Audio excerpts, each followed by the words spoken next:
आयोजक जालना जिल्ह्यातले सर्व शेतकरी सामान्यतः आपण जेव्हा एखाद्या कार्यक्रमाचं कुठे आपण कार्यक्रमाबद्दल बोलायला जातो तर तेव्हा सुरुवातीला असं येतं की या कार्यक्रमाचे आयोजक एखादी संस्था आहे हे आहे, पण मला सोनवणे सरांनी सांगितलं की ह्या कार्यक्रमाचे आयोजक स्वतः शेतकरी आहेत. तर हे खरोखर अभिमानास्पद बाब आहे. आपल्याकडे 326वा हा कार्यक्रम आहे आणि तो दरवर्षी आणि दर महिन्याला प्रत्येक महिन्याच्या 5 तारखेला होतो आणि हे सातत्य राखणं म्हणजे खरोखर फार विशेष आहे आणि याच्यासाठी शेतकऱ्यांची एक मोठी तपस्या आहे असं मी मानतो. आजच्या कार्यक्रमाचे मार्गदर्शक सोनवणे साहेब, मोठे आजच्या कार्यक्रमाला उपस्थित असलेले अध्यक्ष, प्रमुख अतिथी मोठे साहेब, शेंडे साहेब आणि उपस्थित सर्व शेतकरी, आज आपण एका नवीन विषयावर चर्चा करणार आहोत. शेततळ्यामधले मत्स्यपालन. या शेततळ्यामध्ये आता महाराष्ट्रामध्ये बऱ्याच ठिकाणी शेततळे झालेले आहेत. शेततळ्याचा हा मुख्य उद्देश जो आहे हा शेतीला पाणी पुरवठा करणे. मग यासाठी राष्ट्रीय नॅशनल हॉर्टिकल्चर मिशन असेल किंवा मागेल ते शेततळे असेल, अशा विविध प्रोग्राममधून शेततळे झालेले आहेत. आणि सोनवणे साहेबांनी मला सांगितलं की जालना जिल्ह्यामध्ये भरपूर असे शेततळे झालेले आहेत. काही गावामध्ये, एका गावामध्ये 500-550 शेततळे आहेत. ह्या शेततळ्याचा वापर आपण शेतीला पाणी पुरवठा म्हणून करतोच, पण त्या व्यतिरिक्त काही पूरक व्यवसाय करता येतो का, तर ह्याच्याबद्दल आपण आज माहिती घेणार आहोत. आजकाल नुसतं शेती करून शेतकऱ्यांना परवडणार नाही. त्यासाठी विविध प्रकारचे पूरक व्यवसाय करणे गरजेचं आहे. त्याच्यामध्ये पशुपालन आहे आणि सगळ्यात आत्ताचा एक नवीन स्तोत्र म्हणजे हा मत्स्यपालन करणे. हे मत्स्यपालन हे जे काही शेततळे आहे हे शेततळी मत्स्यपालनासाठी एक उत्तम स्तोत्र आहे. मग त्याच्यामध्ये शास्त्रीय पद्धतीने आपण मत्स्यपालन कसं करायचं याबाबत आज आपण माहिती जाणून घेणार आहोत.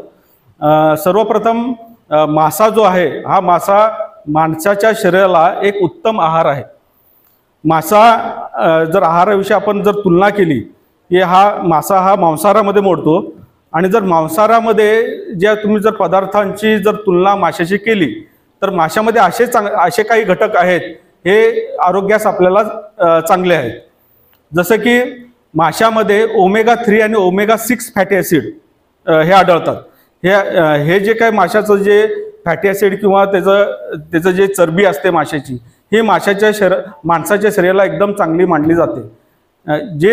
जी व्यक्ती सतत मासे खातात तर त्यांना हृदयविकाराचा धोका हा फार कमी होतो असं संशोधनामधून आढळलेलं आहे.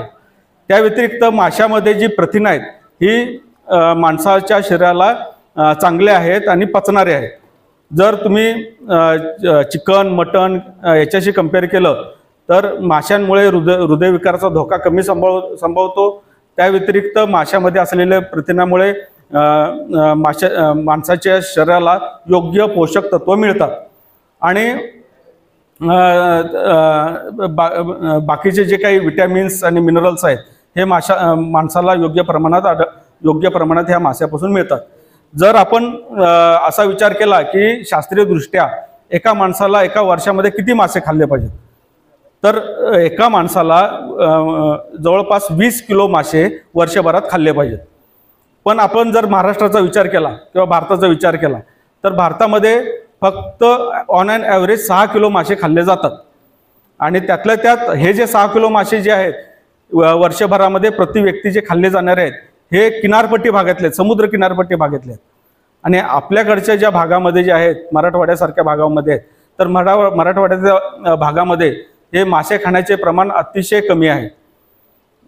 परंतु हे आपल्याला आपली प्रकृती चांगली ठेवायची असेल, पुढची पिढी आपल्याला चांगली व्हायची असेल तर मासे हे आहारामध्ये समाविष्ट असणे हे गरजेचे झालेले आहे.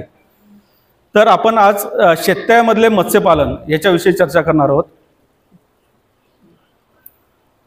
जर आपण भारतातल्या पूर्ण जगभरामध्ये मत्स्य व्यवसायाचा जर अभ्यास केला तर सर्वात जास्त मत्स्योत्पादन जगभरामध्ये चायना किंवा चीन हा जो देश आहे ह्या चीन देशामध्ये सगळ्यात जास्त मत्स्योत्पादन होतं आणि त्याच्या पाठोपाठ सर्व जगामध्ये दुसरा नंबर लागतो हा भारताचा.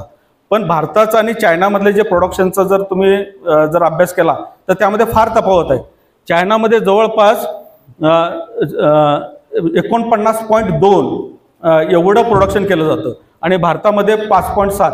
म्हणजे पूर्ण प्रोडक्शनमध्ये जगभरातल्या प्रोडक्शनमध्ये 50% जास्त वाटा हा चीनचा आहे आणि आपला हा 8% वाटा आहे. म्हणजे पहिल्या नंबर आणि दुसऱ्या नंबरमध्ये फार तफावत आहे. आपल्याकडे जर बघितलं तर आपल्याकडे पूर्ण भारताला 8,500 किलोमीटरचा समुद्रकिनारा लाभलेला आहे आणि जवळपास 30 लक्ष हेक्टर एवढं गोड्या पाण्यातले क्षेत्रफळ आपल्याकडे मत्स्य संवर्धनासाठी उपलब्ध आहे. परंतु आपण त्याचा वापर हा पुरेपूर केलेला नाही. त्याच्या तुलनेमध्ये चायनाने त्यांच्याकडे जे काही गोड्या पाण्यातले रिसोर्सेस आहेत, खाऱ्या पाण्यातले रिसोर्सेस आहेत, साधन सामुग्री आहे, त्यांचा पुरेपूर वापर केल्यामुळे त्यांचं प्रोडक्शन जास्त आहे. आणि परंतु विशेष म्हणजे भारतातलं जे काही मत्स्यपालन जे आहे हे शाश्वत पद्धतीने केलं जातं. ते चायनामध्ये तेवढ्या प्रमाणात शाश्वत पद्धतीनं हे मत्स्यपालन केले जात नाही. त्यामुळे आपल्याकडचं जे मत्स्योत्पादन आहे त्याला आपली जी वाढ आहे ही वाढ स्टेडी होत आहे, म्हणजे रेग्युलर आपल्याकडे वाढ होत आहे आणि ते आपले चिरकाळ टिकणारी आपल्याकडची जे मत्स्योत्पादनाची वाढ आहे.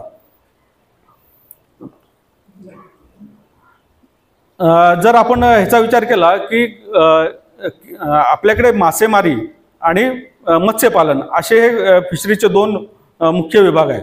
मासेमारी म्हणजे जे काही नद्या आहेत, धरण आहेत, समुद्र आहेत, याच्यातून नैसर्गिकरित्या मासे पकडणे ह्याला मासेमारी आपण म्हणतो. आणि मत्स्यपालन म्हणजे एखाद्या कृत्रिम तलावामध्ये मासे वाढवणे ह्याला मत्स्यपालन असं म्हणतो. आणि आता परिस्थिती अशी झालेली आहे की समुद्रामधले जे मासे आहेत त्यांचा जो नैसर्गिक साठा आहे तो वर्षानुवर्ष कमी होत आहे. ह्याचं कारण म्हणजे त्यांचं फिशिंगचं प्रमाण वाढलेलं आहे, बोटींची संख्या वाढलेली आहे. त्यामुळे समुद्राचे जे पासून जे मिळणारं उत्पादन आहे हे वर्षानुवर्ष कमी होत आहे.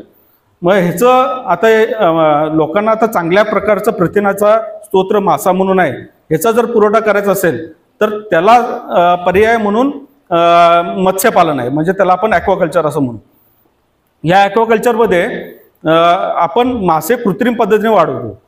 आणि आता जर सध्याचा विचार केला तर गोड्या पाण्यातलं उत्पादन आणि समुद्र पाण्यातलं उत्पादन आता समतोल झालेला आहे. सुरुवातीच्या काळामध्ये माशाचा स्रोत म्हणजे समुद्रामधून मासेमारी करणे, पण आता समुद्रातले मासे कमी झाल्यामुळे लोक आता गोड्या पाण्यातल्या मासेमारीकडे वळलेले आहेत.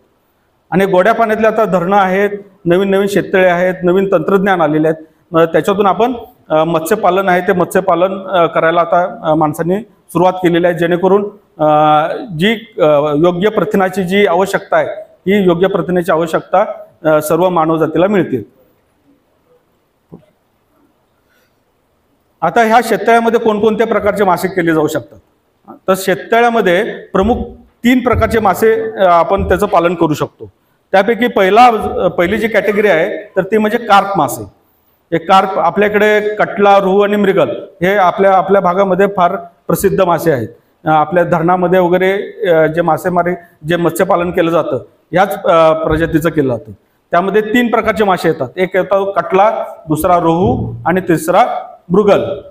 हा जो कटला जो मासा आहे हा पाण्याच्या वरच्या थरामध्ये राहतो, त्या वरच्या थरामधलं अन्न खातो. हा रोहू जो मासा आहे हा पाण्याच्या मधल्या थरातलं अन्न खातो. आणि मृगल आहे तो मृगल पाण्यामधल्या बॉटमचं जे खाद्य आहे त्याचं ग्रहण करतो.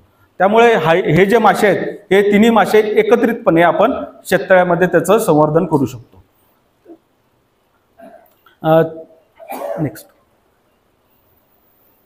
त्यानंतर हा दुसरा मासा आहे पंगस. आपल्या ह्याच्यामध्ये त्याला पंकज असं म्हणतात किंवा पंगस म्हणतात. तर हा मासा जो आहे हा मासा दाटेवाटीने राहतो. मग एखाद्या शेततळ्यामध्ये तुम्ही त्याचं संवर्धन करत असाल तर तुम्ही जास्त संख्येने त्याचं संवर्धन करू शकता. आणि हा मासा जो मूळतः हा खाडीतला आहे परंतु गोड्या पाण्यामध्ये पण राहतो. याचं बीज महाराष्ट्रामध्ये काही क्वचित ठिकाणी मिळतं, पण जास्त प्रमाणात बीज हे कलकत्त्याला मिळतं. आणि कलकत्त्यावरून आपल्याकडे लोक हे बीज आणतात आणि शेततळ्यामध्ये त्याचं पालन केलं जातं. आणि हा दाटेवाटीने राहतो, त्याला ऑक्सिजन कमी लागतो, बाहेरचं खाद्य कोणत्याही प्रकारचं खाद्य खातो. यामुळे शेततळ्यामध्ये हा सर्वात प्रसिद्ध मासा आहे. त्यानंतर पुढचा मासा म्हणजे टिलापिया. हा टिलापिया हा जो मासा आहे हा मूळचा साऊथ आफ्रिकेचा मासा आहे आणि साऊथ आफ्रिकेचा जो मासा आहे तो आपल्याकडे इंडियामध्ये आपल्या भारतामध्ये विविध ठिकाणी आता तो सापडतो. हा जो मासा ह्या माशाला धरणामध्ये संवर्धन करण्यास बंदी आहे. याचं कारण म्हणजे हा जो मासा 6 महिन्यामध्ये मॅच्युअर होतो. मॅच्युअर झाल्यानंतर प्रत्येक महिन्याला तो पिल्ली देतो. आणि ह्या माशाचं दुसरं वैशिष्ट्य म्हणजे ह्या माशाचे जे पालक मासे जे आहेत तर त्यांची पिल्लांची काळजी घेतात. त्यामुळे त्यांची जी संख्या आहे धरणामध्ये ते दिवसेंदिवस वाढते आणि त्याचा परिणाम जे भारतामधले जे नैसर्गिक मासे आहेत त्याच्यावर परिणाम होतो. परंतु हा जो मासा आहे आपण शेततळ्यामध्ये हा मासा आपण त्याचं संवर्धन करू शकतो. ठीक आहे. आता आपण जेव्हा मत्स्यपालन करतो ह्या मत्स्यपालनामध्ये सगळ्यात महत्त्वाची गोष्ट म्हणजे पाण्याचा स्तोत्र काय. पाणी आपण जे शेततळ्यामध्ये घेणार आहात ते कोणत्या प्रकारचं पाणी आहे. तुम्ही जे शेततळ्यामध्ये घेणारं पाणी आहे ते विहिरीचं पाणी आहे की नाल्याचं पाणी आहे की धरणाचं पाणी आहे की बोरचं पाणी आहे. तर त्याच्यावर आपण कशा प्रकारे नियोजन करायचं ते ठरतं. सर्वसाधारणपणे आपल्याकडे समजा कोणी बोरचं पाणी किंवा विहिरीचं पाणी जर समजा ह्याच्या शेततळ्यासाठी आपण तुम्ही वापरत असाल तर त्या बोरच्या पाण्याचा जडपणा एक जास्त असतो आणि त्याचं दुसरं वैशिष्ट्य म्हणजे त्याच्यामध्ये प्राणवायू म्हणजे ऑक्सिजनचं प्रमाण फार कमी असतं. त्यामुळे मत्स्यपालन करण्याच्या अगोदर तर तुम्हाला प्राणवायू किंवा ऑक्सिजन वाढवण्यासाठी तुम्हाला यंत्रणा त्यामध्ये उभी करायला लागते. त्यानंतर जर समजा तुम्ही धरणाचं किंवा नाल्याचं जर पाणी तुम्ही मत्स्यपालनासाठी वापरत असाल तर त्या धरणामध्ये किंवा नाल्यामध्ये बाकीचे पाण्यातले काही जीव असतात तर ते आपल्या शेततळ्यामध्ये येऊ शकतात. मग त्यासाठी ते येऊ नये म्हणून ते गाळून घेणं आवश्यक आहे. ते गाळून घेऊनच धरणाचं किंवा नाल्याचं पाणी जर गाळून घेऊनच आपण मत्स्य संवर्धनासाठी वापरावं. आता जर मगाशी म्हटलं का आपण समजा बोरचं पाणी आपण वापरत आहे मत्स्य संवर्धनासाठी. बोरचं जर पाणी आपण जर वापरत असू तर त्याला वेगवेगळ्या प्रकारचं आपण एरेशन करणं गरजेचं आहे. म्हणजे त्यामध्ये ऑक्सिजन वाढवण्यासाठी व्यवस्था करणं गरजेचं आहे. तर ह्या चित्रामध्ये तुम्हाला दिसतं की एक पॅडल व्हील एरेटर आहे की त्याला असे एक चाकं आहेत. ती चाकं जर पाण्यामध्ये फिरवून पाण्यामधला ऑक्सिजन वाढवला जातो त्याला पॅडल व्हील एरेटर असं पण म्हणतो. आता हे कधी शक्य आहे जर तुमच्या शेततळ्यामधली पाण्याची खोली 6 फुटापेक्षा कमी असेल तर अशा ठिकाणी आपण हे पॅडल व्हील एरेटर वापरू शकतो. जर खोली जास्त असेल तर खालचे जे काही सबमर्सिबल एरेटर्स आहेत त्यामध्ये मोटर खाली असते ते पाणी मोटरवरून खाली ओढून आपण पुन्हा वरून टाकतो. तर त्या प्रकारचे एरेटर 6 फुटापेक्षा समजा जास्त खोली असेल तर त्या प्रकारचे एरेटर शेततळ्यामध्ये पाण्यामधील ऑक्सिजन वाढवण्यासाठी आपण त्याचा वापर करू शकतो. त्यानंतर ही आपली नैसर्गिक पद्धत झाली शेततळ्यामध्ये ऑक्सिजन वाढवण्यासाठी. त्यासाठी असे महागडे एरेटर खरेदी करण्याची गरज नाही. आपल्या शेततळ्यावर समजा आपल्याकडचे शेततळ्यांचं साईज मला वाटतं 40 मीटर बाय 40 मीटर असेल किंवा 30 मीटर बाय 30 मीटर असतील. जास्त शेततळे ते मागेल त्याला शेततळे ह्याच्यामधून जे झालेले शेततळे आहेत ते 30 मीटर बाय 30 मीटर म्हणजे 100 फूट बाय 100 फूट आहेत. आणि जे नॅशनल हॉर्टिकल्चर मिशनमधून झालेले आहेत तर ते जवळपास मला वाटतं 44 मीटर बाय 44 मीटरचे आहेत. तर अशा शेततळ्यामध्ये आपण 3 HP किंवा 5 HP आपण मोटर लावली आणि त्यामधून त्या शेततळ्याच्या बॉटममधून पाणी ओढून वरून असं समजा पुन्हा फेकलं पाणी तर पाण्यामधला नैसर्गिक पद्धतीने ऑक्सिजन आपण त्यांना वाढवू शकतो. त्यासाठी कोणतं दुसरं काही महागडं आपल्याला एरेटर खरेदी करायची गरज नाही. ऑक्सिजन हे सगळ्यात महत्त्वाचा भाग आहे कारण मासा जो आहे हा पाण्यातील विरघळलेला प्राणवायू घेतो. जर पाण्यामधला ऑक्सिजन कमी झाला तर माशाची मृत्यू होऊ शकते. यासाठी ऑक्सिजन पाण्यामध्ये मेंटेन करणं आवश्यक आहे. त्यानंतर आणखीन एक दुसरी गोष्ट म्हणजे की आपण जेव्हा शेततळ्यामध्ये मासे सोडतो तर त्यावेळी त्या माशांना खायला बाहेरचे पक्षी येतात. मग हे पक्षी माशांना खाऊ नये म्हणून त्यावरती बर्ड फेन्सिंग नेट किंवा पक्षी प्रतिरोधक जाळी असे म्हणतात तर ते टाकणे गरजेचं आहे. ते ह्या चित्रामध्ये तुम्हाला दिसत असेल की हे बर्ड फेन्सिंग नेट टाकलेलं आहे जेणेकरून बाहेरचे जे पक्षी आहेत ते पक्षी मासे खाऊ नयेत म्हणून आणि त्यांचं जीविताचं प्रमाण जे आहे हे चांगल्या प्रकारे राहावं. ठीक आहे. आता हे जे 3 प्रकारचे मासे आहेत तर त्यांची संचयन घनता किती ठेवायची हा एक सगळ्यात महत्त्वाचा भाग आहे. संचयन घनता म्हणजे त्या शेततळ्यामध्ये आपण किती मासे सोडायचे.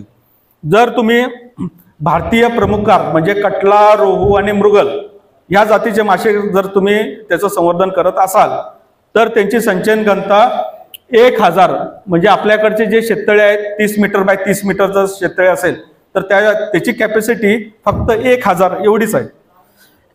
1000 बोटुकली.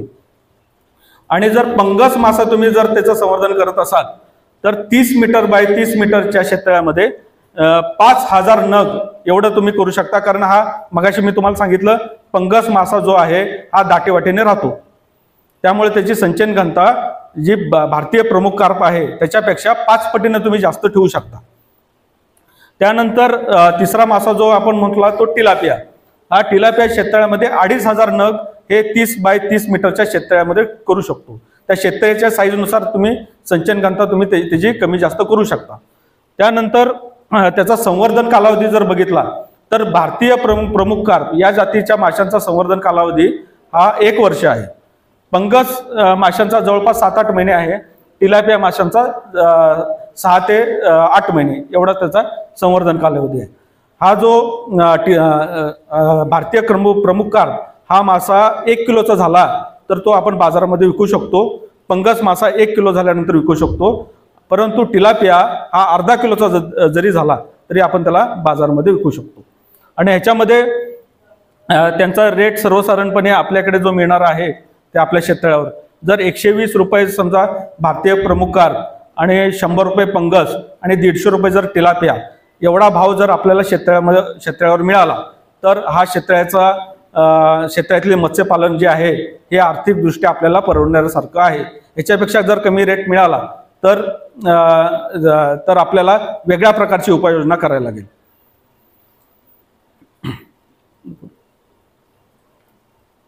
सर ह्याच्या अगोदरच तर ह्याच्यामध्ये आपण हे बघितलं की माशाचं बीज असं वेगवेगळ्या प्रकारे येतं.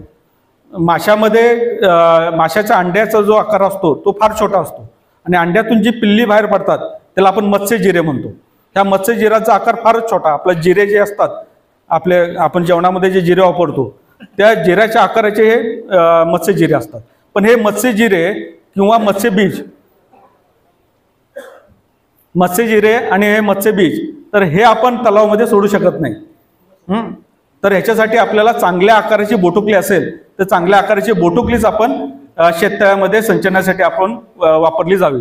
हे बोटुकलीचं आकारमान किती पाहिजे? 8 ते 10 सेंटीमीटर एवढं ह्या मत्स्य बोटुकलीचं आकारमान हवं.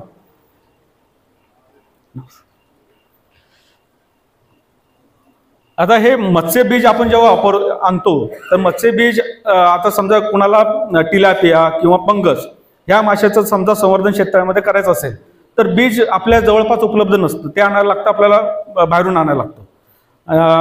वेगळ्या म्हणजे पश्चिम बंगालमधल्या हॅचरीमधून वगैरे आणायला लागतं. मग त्यामध्ये सगळ्यात महत्त्वाची बाब म्हणजे हे आपण जे मत्स्यबीज आणलेलं आहे त्याचं कंडिशनिंग व्यवस्थित केलं आहे का?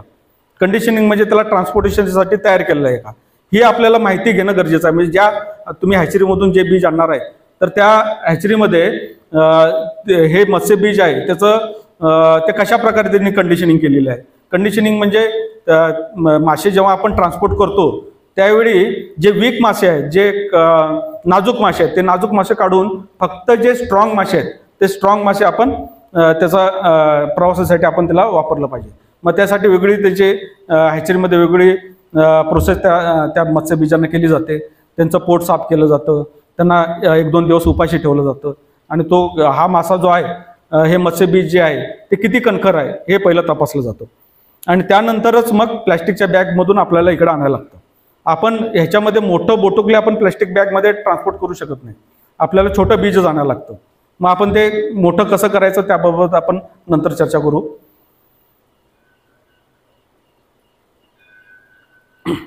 आता आपल्याकडचे जे शेततळे आहेत ह्या शेततळ्यामध्ये कोणकोणत्या प्रकारच्या अडचणी येतात तर पहिला शेततळ्यामधली अडचण आहे की शेततळ्यामध्ये पाण्याची जास्त खोली आहे. मला वाटतं इकडचे आपल्याकडचे जे शेततळे आहेत त्याची खोली 20 ते 25 फूट एवढी खोली आहे. हे 20 ते 25 फूट जर खोली असल्यामुळे आपल्याला माशाचे नमुने पकडणे किंवा मासे पूर्ण तयार झाल्यानंतर पकडणे हे अडचणी जातात. शास्त्रीयदृष्ट्या मत्स्यपालन करण्यासाठी 6 फूट एवढं पाण्याची खोली जी आहे ही खोली सफिशियंट आहे. जर जास्त खोली झाली तर आपल्याला त्याचं व्यवस्थापन करणं कठीण जातं. हे आपल्याकडचा हा शेततळ्यामधला एक प्रॉब्लेम आहे. त्यानंतर प्लॅस्टिक अस्थिरीकरण केलेल्या शेततळ्यामधून तळाला साठलेली घाण कशी काढून टाकायची, म्हणजे जो स्लज आहे हा स्लज कसा काढून टाकायचा, हा एक आपल्याकडे प्रॉब्लेम आहे की कारण खोली जास्त असल्यामुळे तळाला जो साठलेला न खाल्लेलं खाद्य असेल किंवा माशाची जी विष्ठा असेल हे सगळं तळाला साठून एक स्लज तयार होतो. हा जो स्लज आहे तो पाण्यामधून काढून टाकणं गरजेचं राहतं. त्यानंतर आपल्याकडे प्रशिक्षित मनुष्यबळाचा अभाव आहे. मग जसं कोकणामध्ये त्यांचा पारंपरिक व्यवसाय हा मत्स्यपालन आहे, तर ते व्यवस्थित मॅनेज करू शकतात. पण आपल्या भागामध्ये शेतकऱ्यांचा प्रमुख व्यवसाय शेती. त्यांना मत्स्यपालनामध्ये मासे कसे हाताळायचे, ते कसे पकडायचे, याचं ज्ञान अजून पूर्ण ज्ञान आपल्याकडच्या शेतकऱ्यांना नाही. तर हा एक आपल्याकडचा प्रॉब्लेम आहे. त्यानंतर योग्य आकाराचा मत्स्यबीजाचा पुरवठा. आपल्याकडे जे मत्स्यबीज मिळतं हे छोटं मिळतं, कारण आपल्याला मोठं बीज ट्रान्सपोर्ट करणं फार कठीण जातं. आणि शेततळ्यामध्ये आपण म्हणतो की मोठं बीजच सोडलं पाहिजे. 8 ते 10 सेंटीमीटर, किमान 8 ते 10 सेंटीमीटर आकाराचंच बीज सोडलं पाहिजे. म्हणजे त्याला आपण बोटुकली म्हणतो. पण ते बोटुकली प्लॅस्टिक बॅगमधून ट्रान्सपोर्ट करणं अवघड जातं. मग यासाठी आपण योग्य ते व्यवस्थापन केलं पाहिजे की जेणेकरून चांगल्याच आकाराचं आपल्याला मत्स्यबीज सोडता येईल. त्यानंतर पुढचा प्रॉब्लेम म्हणजे आपल्याकडे खाद्याचा दर वाढत आहे. दिवसेंदिवस मत्स्य खाद्याचा दर वाढत आहे. एक तुम्ही 10 वर्षापूर्वी बघितलं तर 1 किलो मत्स्य खाद्याचा दर होता 20-25 रुपये. आता तो 40 रुपयापर्यंत गेलेला आहे.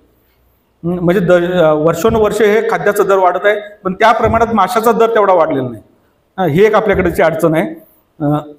आणि त्याच्यासाठी योग्य बाजारभाव हा पण आपल्याकडं, आपण जो मासा आपण शेततळ्यामध्ये संवर्धन करणार आहात तर त्याचा बाजारामध्ये काय आता सध्या भाव आहे, काय विक्रीचा भाव काय, हे पण जाणून घेणं आपल्याला गरजेचं आहे. आता त्यानंतर आपण म्हणतो की आता चांगल्या आकाराची आपण बोटुकली याच्यामध्ये सोडली पाहिजे. आता आपल्याकडे बऱ्याच ठिकाणी चांगल्या आकाराची आपल्याला बोटुकली मिळत नाही. मग आपण काय करायचं की आपल्या शेततळ्याचा जेवढा आकारमान आहे त्याच्या 10% आपल्याकडे शेतावर एक नर्सरी पाहिजे, 10% आकाराची. त्याची पाण्याची खोली 3 ते 4 फुटच असावी. आता बरेच मगाशी चर्चा केली की काही शेततळ्यामध्ये, काही गावामध्ये 500 शेततळे आहेत. मग ह्या 500 शेततळी जे आहेत त्यापैकी एक 10% 50 शेततळी हे फक्त बीज वाढवण्यासाठीच त्यांना राखीव ठेवावं. मग त्यांनी काय करावं की फक्त फ्रायपासून म्हणजे मत्स्यबीजापासून चांगल्या आकाराची बोटुकलीच तयार करावी आणि ते तयार झालेली बोटुकली इतर शेततळ्यांना द्यावी. या अशा प्रकारचं नियोजन करणं गरजेचं आहे की जेणेकरून आता आपल्याकडे बऱ्याच भागामध्ये बाकीच्या शेतकऱ्यांचा अनुभव आहे की ते छोट्या आकाराचं बीज सोडतात. मग छोट्या आकाराचं बीज सोडल्यामुळे त्या शेततळ्यामध्ये किती मासे जगले, किती त्या प्रमाणात खाद्य व्यवस्थापन कसं करायचं, त्यांना खाद्य किती द्यायचं, याचं काही आपल्याला त्याचं गणित जुळत नाही. यासाठी आपण आपल्याकडे छोट्या नर्सरीमध्ये समजा सुरुवातीला आपण बीज वाढवलं तर त्याचा फायदा असा होतो की आपल्या शेततळ्यामधलं जे पाणी असेल आणि नर्सरीमधलं पाणी असेल तर त्यांची गुणवत्ता सेम असते. मग हे सेम गुणवत्ता असल्यामुळं एकदा जर आपल्याला नर्सरीमध्ये समजा टिकणारे आपल्याला मासे मिळाले, त्यांचं बीज तयार झालं, तर पुन्हा शेततळ्यामध्ये सोडल्यानंतर त्यांची मरतूक होत नाही. जर तुम्ही डायरेक्ट मासे तुम्ही शेततळ्यामध्ये सोडले तर त्यांचा मरतुकीचा अंदाज लागत नाही. पण एकदा जर तुमच्या पाण्याला ॲडजस्ट झालेलं नर्सरी पाण्यामध्ये ॲडजस्ट झालेलं आपण समजा बीज आपण आणलं तर ते पुन्हा शेततळ्यामध्ये सोडल्यानंतर त्याची मरतूक होत नाही. जवळपास 90 ते 95% मत्स्यबीज आहेत हे मत्स्यबीज जगतात. ह्याची आपण अशा प्रकारे आपण त्याचं व्यवस्थापन केलेलं पाहिजे.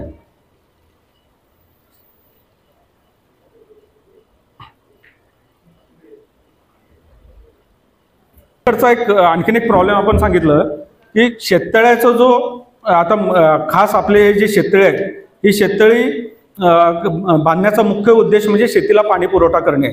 मत्स्य व्यवसाय करण्यासाठी स्पेशल अशी शेततळी कोणी बांधलेली नाही. मग त्याचा प्रॉब्लेम काय होतो की स्लज तयार होणे.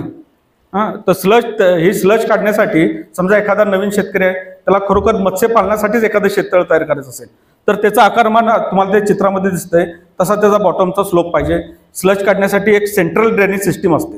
म्हणजे त्या तळ्यामध्ये सेंट्रल एक चेंबर तयार केला होतो आणि त्यातून ह्या शेततळ्यामधले जे काही बॉटमला जी जमलेली घाण आहे ही घाण काढून टाकली जाते. अशा प्रकारची रचना करायला लागेल. आणि जर समजा आपल्याकडचं शेततळ जे प्लेन बॉटम जे शेततळ आहे, मग हे काढण्यासाठी एक स्लज पंप येतो. त्या स्लज पंपचा वापर करून जी तलावातला जो बॉटमला जमलेली घाण आहे ही घाण काढणं गरजेचं आहे. कारण ह्याच्यामुळं काय सगळ्यात पाणी खराब होणं चालू कशामुळे होतं, तर ह्या बॉटममध्ये त्या शेततळ्याच्या तळ्याशी जे जमलेल्या स्लजमुळे होतं. स्लज जेव्हा पाण्यामध्ये जमा होतो तो कुजल्यानंतर अमोनिया तयार व्हायला लागतो. मग अमोनियाचा डायरेक्ट प्रभाव त्या माशाच्या जीवितावर आणि वाढीवर होतो. यासाठी हे स्लज काढून टाकणं गरजेचं आहे. मग हे स्लज काढून टाकण्यासाठी आपण शेताचा आकारमानच चांगल्या प्रकारे आपण करू शकतो, किंवा स्लज पंपचा वापर करून आपण तलावातली जी घाण आहे ते घाण आपण काढून टाकू शकतो.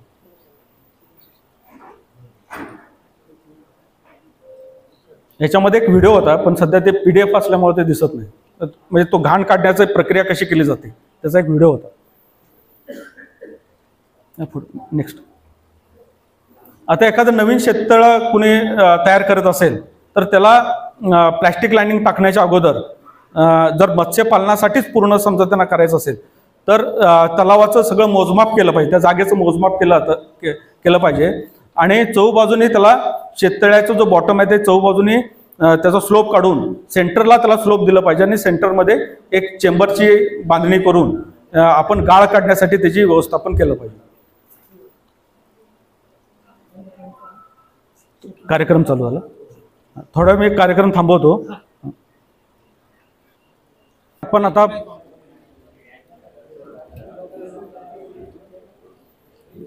थोडक्यात आतापर्यंत आपण कशाबद्दल चर्चा केली त्याची एक उजळणी करू. की आपण आतापर्यंत त्या शेततळ्यामध्ये कोणते मासे सिलेक्ट करायचे, कोणत्या प्रकारच्या माशाचं संवर्धन केलं जाऊ शकतं, त्याची संचयन घनता किती पाहिजे, कोणत्या आकाराचं मत्स्यबीज सोडायचं, याबाबत आपण आत्तापर्यंत आपण चर्चा केली.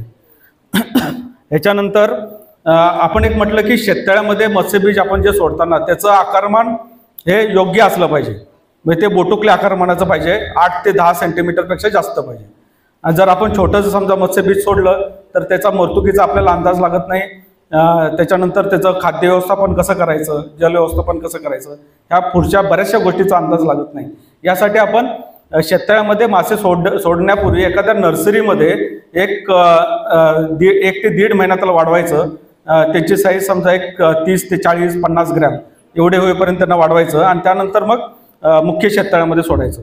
असं केल्यामुळे काय फायदा होतो की आपल्या ह्या नर्सरीमध्ये आपल्या पाण्यामध्ये ॲडजस्ट झालेलं सीड हे एकदा जर आपण मुख्य शेततळ्यामध्ये सोडलं की पुन्हा त्याची मरतूक होत नाही.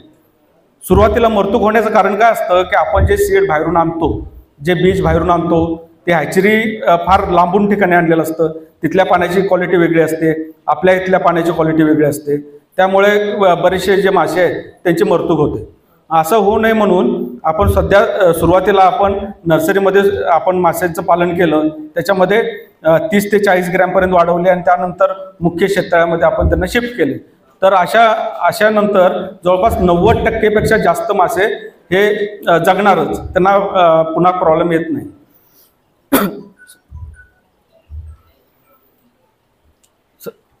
Next slide sir. अजून नेक्स्ट.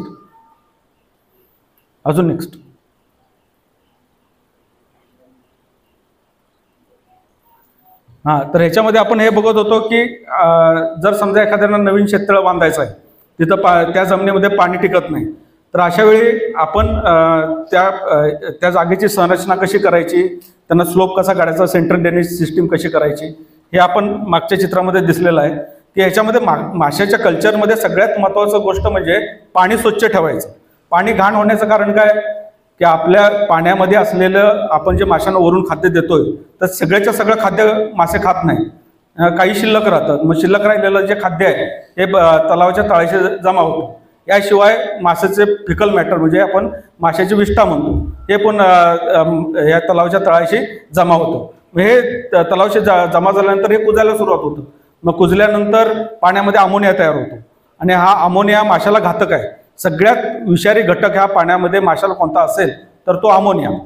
मग हा अमोनिया तयार होऊ नये म्हणून आपण काय करतो की हे तलावातले जे तळाशी असलेली घाण ही घाण काढून टाकणं गरजेचं राहतं. मग ह्यासाठी आपण वेगळ्या तलावाचं जे कन्स्ट्रक्शन आहे त्या पद्धतीने केलं पाहिजे, जेणेकरून घाण ॲटोमॅटिकली निघून जाईल. पण आपल्याकडचे शेततळे तसे नाहीत. आपल्याकडचे शेततळे आहेत ते मुख्य उद्देश हा ॲग्रिकल्चर असल्यामुळे सगळ्यांचा शेततळ्याचा जो बॉटम आहे तो प्लेन आहे. प्लेन असल्यामुळं आपल्याला मधोमध एक स्लज पंपचा वापर करून घाण म्हणजे गाळ काढून टाकणं गरजेचं राहतं.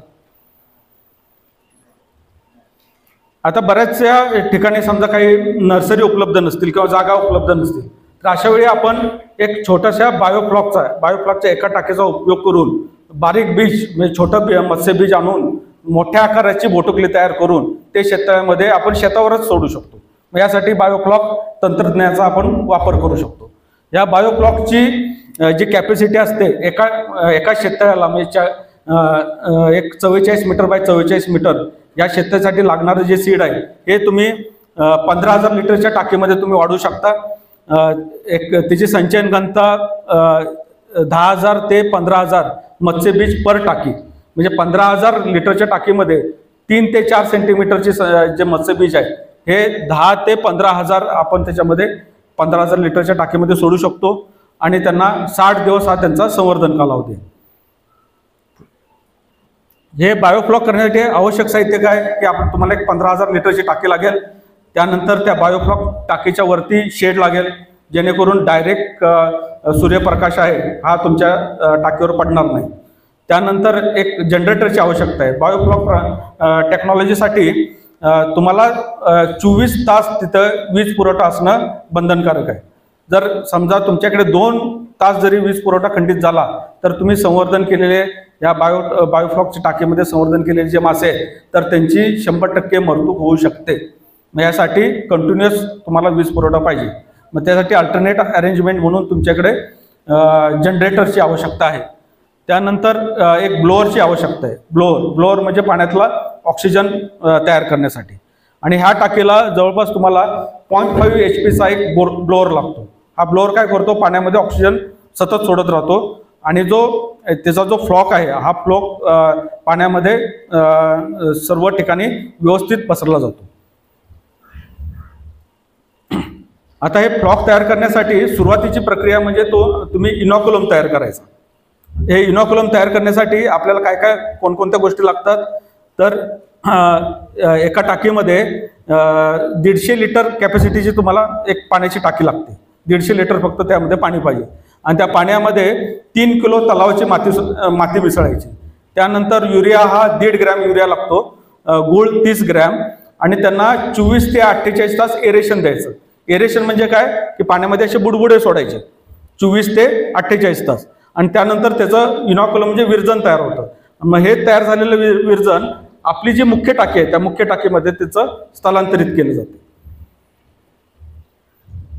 आणि त्यानंतर आपलं वेळोवेळी तुम्हाला बायोफ्लॉक मधला जो फ्लॉक किती तयार झालेला आहे हे तुम्हाला मोजायला लागतं. हे मोजायसाठी अशा प्रकारचे कोन येतात. या कोनमध्ये तुमच्या बायोफ्लॉक टाकीमधलं सॅम्पल घ्यायला लागतं. त्यानंतर जो फ्लॉक आहे तो सेटल व्हायला लागतो. हा 20 ते 30 ml एवढं हा फ्लॉकचं प्रमाण पाहिजे. त्यानंतर शेततळ्यामध्ये आणखीन एक महत्त्वाचा भाग म्हणजे खाद्य व्यवस्थापन. मग हे खाद्य तुम्ही कोणकोणतं वापरू शकतात तर आपल्या शेतामध्ये जे उपलब्ध घटक आहेत, शेतीमधले जे उपलब्ध घटक आहेत त्याच्यापासून तुम्ही खाद्य तयार करून वापरू शकता किंवा बाजारपेठेमध्ये आजकाल फ्लोटिंग फीड उपलब्ध आहे, म्हणजे पाण्यावरती तरंगणारं खाद्य उपलब्ध आहे, तर ते तरंगणारं खाद्य तुम्ही वापरू शकता.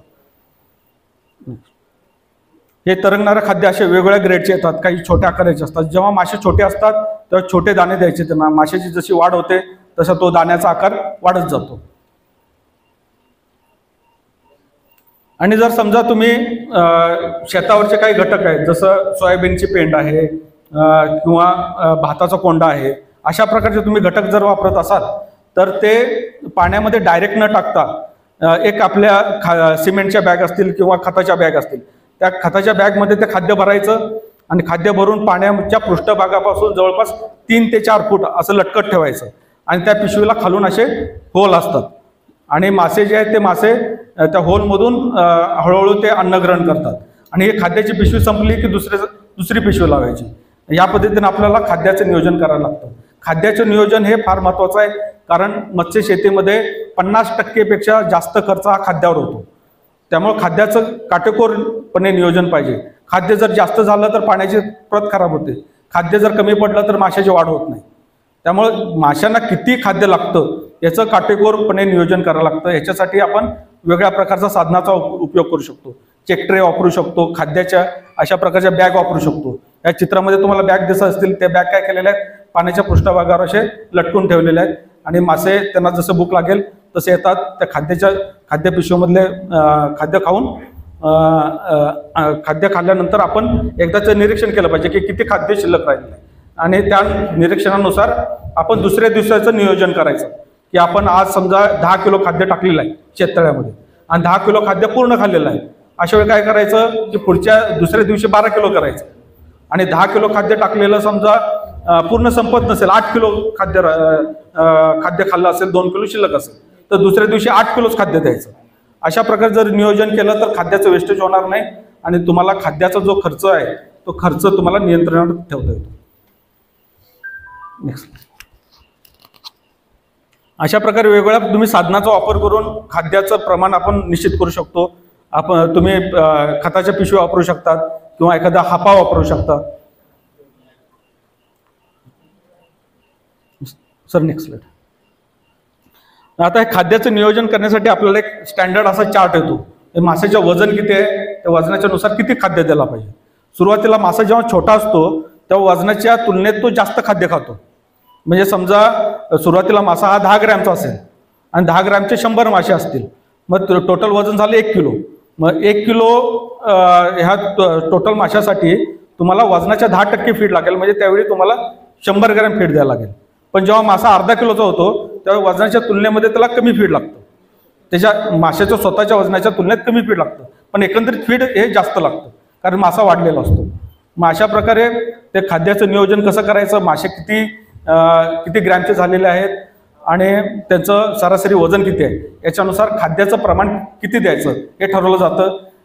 पुन्हा खाद्याचं प्रमाण फक्त माशाचं वजन आणि माशाची संख्या ह्या गोष्टीवर अवलंबून नाही, तर हवामानावर पण बऱ्याचशा गोष्टी अवलंबून आहेत.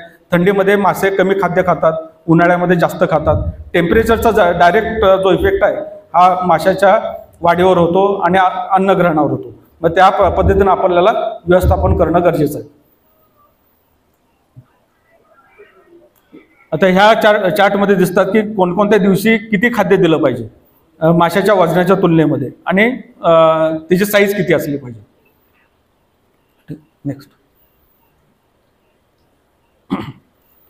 आता आपण सध्या मत्स्य व्यवसायामध्ये प्रॉब्लेम काय आहे की आपल्याला माशाला योग्य भाव मिळत नाही. आता योग्य भाव मिळत नसल्यामुळं मग आपण काय केलं पाहिजे की माशाला खाद्याचा खर्च आहे तो खाद्याचा खर्च कमी करायला पाहिजे. मग या खाद्याचा खर्च कमी करण्यासाठी आता नवीन काही टेक्नॉलॉजी आहेत. टेक्नॉलॉजी म्हणजे फार काही रॉकेट सायन्स वगैरे असं नाही, एक सिम्पल टेक्नॉलॉजी आहे. त्याचा वापर करून आपण खाद्याचा खर्च पूर्ण झिरो करू शकतो. मग यापैकी पहिली पद्धत आहे ती म्हणजे पान वनस्पतीचा वापर करून आपण मत्स्य संवर्धन करणं. म्हणजे समजा एखाद्या धरणामध्ये खूप प्रमाणात पान वनस्पती झालेली आहे, तर त्या पान वनस्पती आणून समजा तुम्ही शेततळ्यामध्ये टाकल्या आणि ग्रास कार्पचं तुम्ही संवर्धन केलं तर दुसऱ्या कोणत्याही प्रकारचं तुम्हाला खाद्य टाकायचं गरज नाही. त्या कार्प, कटला, रोहू, मिरगल याच्यापेक्षा आणखीन एक चायनीज कार्प येतो, तर त्याचं नाव आहे ग्रास कार्प. हा ग्रास कार्प पाण्यातलं शेवाळ खातो आणि पान वनस्पती खातो. त्यांना फक्त पान वनस्पती जरी पुरवल्या तर बाकीचे मासे तुम्ही ऑटोमॅटिक वाढू शकता. म्हणजे त्या एका तलावामध्ये तुम्ही 1000 मासे सोडणार असाल तर त्यापैकी 600 मासे हा गवत्या मासा ठेवायचा. ग्रास कार्पला आपण दुसऱ्या मराठी भाषेमध्ये आपण गवत्या मासा म्हणतो. हा 60% ठेवायचा आणि बाकीचे मासे हे 10% ठेवायचे. हा गवत्या मासा काय करतो, पाण्यातले पान वनस्पती खातो आणि पान वनस्पती जवळपास 1 किलो गवत्या मासा वाढण्यासाठी तो पूर्णपणे वर्षभरामध्ये 10 किलो पान वनस्पती खातो आणि 10 किलो पान वनस्पती खाल्ल्यानंतर 4 किलो ते विष्ठा प्रोड्यूस करतो. विष्ठा त्याची तयार होते आणि ही जी विष्ठा आहे ही बाकीच्या माशांना ऑटोमॅटिक खाद्य म्हणून होते.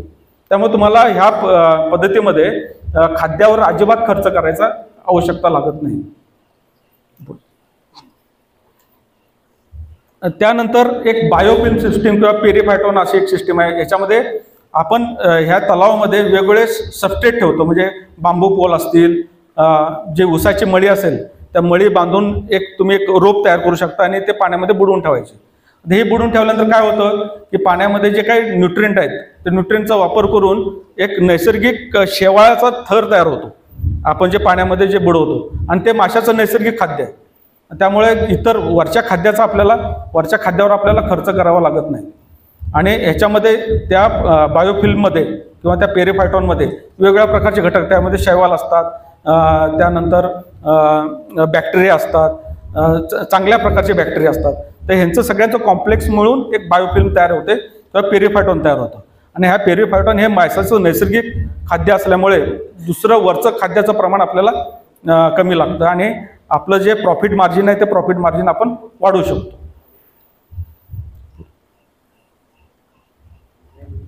याच्यानंतर आपण बायोगॅस स्लरीचा वापर करू शकतो मत्स्य शेतीसाठी. हे मत्स्य शेतीसाठी तुम्ही बायोगॅस स्लरीचा वापर केला तर तुम्हाला बाहेरून खाद्य देण्याची आवश्यकता लागत नाही. एका हेक्टरला जवळपास 30 ते 35 टन एवढी बायोगॅस स्लरी लागते. आणि हे बायोगॅस स्लरी तुम्हाला एक 15 दिवसानंतर एक ठराविक त्याचा डोस तुम्ही दिला, म्हणजे 15 दिवसानंतर 2 टन 3 टन हे बायोगॅस स्लरी तुम्ही तलावामध्ये टाकली आणि 3000 बोटुकली सोडली तर तुम्हाला बाहेरून कोणतंही खाद्य द्यायची गरज लागत नाही आणि तुमचा खाद्याचा खर्च पूर्ण नील होतो. तर अशा पद्धतीची आपण टेक्नॉलॉजी जर वापरली तर खाद्याचा खर्च आहे तर खाद्याचा खर्च कमी करणं हे आपल्याला शक्य होतं. आता तलावामध्ये आपण जेव्हा मत्स्य संवर्धन करतो तर काही प्रकारचे आजार पण उद्भवू शकतात. पण हे आजाराचं प्रमाण पोल्ट्री किंवा इतर प्राण्याचे जे संवर्धन आहे त्यापेक्षा फारच कमी आहे. आणि माशाला जे काही आजार होतात मग त्यासाठी काही प्रकारचे औषधं किंवा केमिकल्स आपल्या शेततळ्यावर असणं गरजेचं आहे. त्यापैकी तुम्हाला दिलेलं आहे की त्या माशाला सगळ्यात चांगलं औषध म्हणजे चुना, जो शेतीचा चुना आहे. या शेतीच्या चुन्यामुळे आपण पाण्याची जी प्रत आहे ती प्रत मेंटेन करू शकतो. ते शेतीचे चुना आपल्या शेततळ्यावर पाहिजे. त्यानंतर कधी कधी आपल्याला ऑक्सिजनचा प्रॉब्लेम होतो, पाण्यामधलं ऑक्सिजन कमी होतं, मग त्यासाठी एक ऑक्सिजन वाढवणारे टॅबलेट येतात. तर त्या टॅबलेट आहेत ते टॅबलेट टाकून एक तात्पुरता पाण्यामधलं ऑक्सिजन कमी झालं असेल तर ते आपण तात्पुरतं वाढवू शकतो. त्या व्यतिरिक्त काही फंगल डिसीज होतात, म्हणजे फंगसमुळे डिसीज होतात, बुरशीजन्य आजारी आहेत. तर त्यासाठी या प्रकारची जी औषधं आहेत 4-5 प्रकारची, तर 4-5 प्रकारची औषधं तुम्ही शेततळ्यावर ठेवू शकता. तर ह्याच्यामध्ये ह्या चित्रामध्ये दिसत असेल, ह्या पहिल्या चित्रामध्ये माशाला ऑक्सिजनचा प्रॉब्लेम आल्यामुळे ते मासे मेलेले आहेत. मग हे ऑक्सिजनचा प्रॉब्लेम येऊ नये, पाण्यामध्ये ऑक्सिजन कमी पडू नये म्हणून तुम्हाला पहिली व्यवस्थापन कसं करायचं ते तुम्हाला सांगितलं. तरी पण एखादा ऑक्सिजनचा तुम्हाला प्रॉब्लेम आला तर तात्पुरती व्यवस्था करायची म्हणून ते ऑक्सिजनच्या एक टॅबलेट मिळतात बाजारामध्ये. मग ते ऑक्सिजनच्या टॅबलेट दिले की तात्पुरतं ऑक्सिजन वाढतं, पण तो कायमस्वरूपी उपाय नाही. कायमस्वरूपीसाठी तुम्हाला एरेटर सारखी यंत्रणा बसवणंच गरजेचं आहे. त्यानंतर दुसऱ्या चित्रामध्ये दिसतात की त्या टिलापियाला ड्रॉप्सी झालेला आहे. मग ते ड्रॉप्सीसाठी तुम्ही पोटॅशियम परमॅंगनेट किंवा एखादा अँटीबायोटिक वापरून तुम्ही क्युअर करू शकता. त्यानंतर खालच्या पहिल्या मधल्या चित्रामध्ये माशाला अल्सर झालेला आहे. अल्सर हा आपल्याकडचा एक कॉमन आजार आहे. मग याच्यासाठी आपण सिफॅक्स नावाचं एक औषध आहे, ते सिफॅक्स नावाचं औषध आपल्या शेततळ्यामध्ये ठेवणं गरजेचं आहे. एवढ्याच प्रकारचे जास्तीत जास्त आपल्याकडे आजार आढळतात, त्यापेक्षा मोठे जास्त आजार हे माशामध्ये नाहीत. त्यानंतर काही परजीवी म्हणजे फिश लाईस म्हणजे माशाची ऊ यासारखे एक आजार आपल्याकडे माशामध्ये होऊ शकतो. त्यानंतर आता हे तुम्ही जल व्यवस्थापन त्याचं हेल्थ व्यवस्थापन केल्यानंतर सगळ्यात महत्त्वाचं म्हणजे माशाला रेट चांगला कसा मिळेल. आता बऱ्याच ठिकाणी जर मासा तुम्ही डायरेक्ट एखाद्या घाऊक बाजारात तुम्ही विकला तर तुम्हाला त्याचा दर आहे ते कमी मिळणार आहे. ह्याच्याऐवजी जर समजा तुम्ही जिवंतपणे मासा तुम्ही बाजारात विकला तर जर समजा तुम्हाला 120 रुपये हा मेलेल्या माशाला समजा दर मिळत असेल तर जिवंत माशाला 200 पर्यंत रेट मिळू शकतो. हे जिवंत मासे विक्रीचं आपण समजा व्यवस्थापन केलं तर आपली जी बाजारपेठ आणि आपले जे प्रॉफिट होण्याचे जे प्रमाण आहे हे प्रमाण वाढलं जाईल. किंवा आपण त्याचं व्हॅल्यू ॲडिशन करू शकतो. व्हॅल्यू ॲडिशन म्हणजे जर समजा पँगॅसियस मासा तुम्ही 1-1.5 किलोचा समजा पँगॅसियस मासा तुम्ही कल्चर करताय तर त्याच्यामध्ये त्याचं फिलेटिंग करू शकतो. फिलेटिंग म्हणजे त्याचा मधला जो काटा असतो माशाचा, तो मधला काटा काढून टाकायचा, फक्त फिलेट करून त्याला पॅकिंग करून तुम्ही बाजारामध्ये विकलं तर तुमचं प्रॉफिट मार्जिन आहे ते प्रॉफिट मार्जिन अजून वाढू शकतं. तर हे व्हॅल्यू ॲडिशन हा एक महत्त्वाचा भाग आहे, जेणेकरून आपलं शेतकऱ्यांचे जे अर्थार्जन आहे हे जास्तीत जास्त चांगल्या प्रकारे राहावं. आता हे काही आमच्या कॉलेजच्या भागामधले काही फोटो आहेत की आम्ही तिकडे तिथल्या शेतकऱ्यांना मार्गदर्शन करून शेतकऱ्यांमधून चांगलं उत्पादनाचे डेमॉन्स्ट्रेशन केलेलं आहे. तर ह्याच्यामध्ये हे शेततळ आहे ते 44 मीटर बाय 44 मीटर आकारचं हे शेततळ आहे. हे नॅशनल हॉर्टिकल्चर मिशन ह्याच्यामधून त्यांनी बांधलं होतं. तर सुरुवातीला त्यांनी ह्या आकारचं मत्स्य बीज कलकत्त्यावरून मागवलं. कलकत्त्यावरून हैदराबादला त्यांनी फ्लाईटने आणलं. फ्लाईटवरून गाडीने त्यांच्या शेततळ्यापर्यंत आणलं. हे बीज जवळपास त्यांना ₹1.20 एवढं पडलं होतं. पंकज जाती किंवा पंकज जातीचं हे सीड आहे. नेक्स्ट, त्यानंतर त्यांच्या शेततळ्याच्या बाजूला एक छोटीशी नर्सरी होती. ह्या नर्सरीमध्ये त्या आकाराचं बीज सोडलं. त्यानंतर 1.5 महिन्यानंतर एवढ्या आकाराचे ते बीज झालं. त्याचं वजन आम्ही मोजलं तेव्हा 30 ते 40 ग्रॅम एवढं वजन होतं. मग ह्या 30 ते 40 ग्रॅम वजनाचे मासे 40 मीटर बाय 40 मीटरच्या शेततळ्यामध्ये जवळपास एक 10,000 बीज आहेत. ते बीज त्या मोठ्या शेततळ्यामध्ये सोडलं.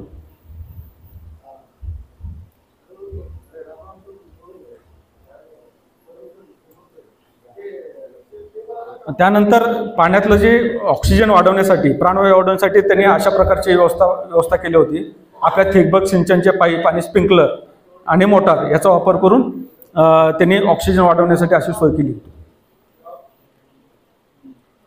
अशा प्रकारचे ते शावर, असे फवारे अशा पाण्यातला ऑक्सिजन कधी वाढला जातो की जे पाण्यामधले जे कण आहेत ते हवेच्या संपर्कात आले की पाण्यामधले जे कमी वायू आहेत ते कमी वायू हवेमधून त्याचं शोषण होतं आणि पाण्यामधला डिझॉल्व विरघळलेला जो प्राणवायू आहे त्याचं प्रमाण वाढवलं जातं. त्यासाठी पाण्याचे कण आहेत ते हवेशी संपर्कात यायला पाहिजे. मग त्याने पाण्याचं ऑक्सिजन वाढतं आणि अमोनिया कमी होतो. बाकीचे गॅसेस जे अनवॉन्टेड गॅसेस आहेत, जे नको असलेले गॅस आहेत, तर त्यांचं प्रमाण आहे ते प्रमाण कमी होतं. त्यानंतर आम्ही असे मध्ये मध्ये सॅम्पलिंग केली, माशाची वाढ तपासली, त्याच्यानुसार खाद्य किती द्यायचं ते ठरवलं. हे ऑक्सिजनची अशा प्रकारे व्यवस्था केली होती की काय त्यांच्याकडे जेव्हा शेततळ्यावर लाईट असते तेव्हा हे अशा प्रकारचे शॉवर्स वगैरे लावून ऑक्सिजनची मात्रा जी आहे ते आम्ही त्या ताळ्यामध्ये मेंटेन ठेवली. हे जवळपास एक 4 महिन्याचे मासे आहेत. ते अर्धा ते पाऊण किलो एवढ्या आकाराचे झाले होते. त्यानंतर बहुतांशी मासे ह्या शेतकऱ्यांनी जिवंतच विकले आणि जिवंत विकल्यामुळे त्यांना 180 ते 200 रुपये एवढा भाव मिळाला. आणि त्यानंतर जे काही राहिलेले जे मासे होते ते मासे होलसेल बाजारपेठेत त्यांनी विकले, तर त्यावेळी त्यांना 120 रुपये एवढा भाव मिळाला. आणि त्यांचा 1 किलो मासे तयार करण्यासाठी त्यांना 60 ते 70 रुपये एवढा खर्च आला. हे आणखीन एक दुसरे शेतकरी आहेत, तर त्यांना पण असा सेम अनुभव आहे. त्या जवळपास 40 मीटर बाय 40 मीटरच्या शेततळ्यातून त्यांनी 7,000 किलो माशाचं उत्पादन घेतलं होतं.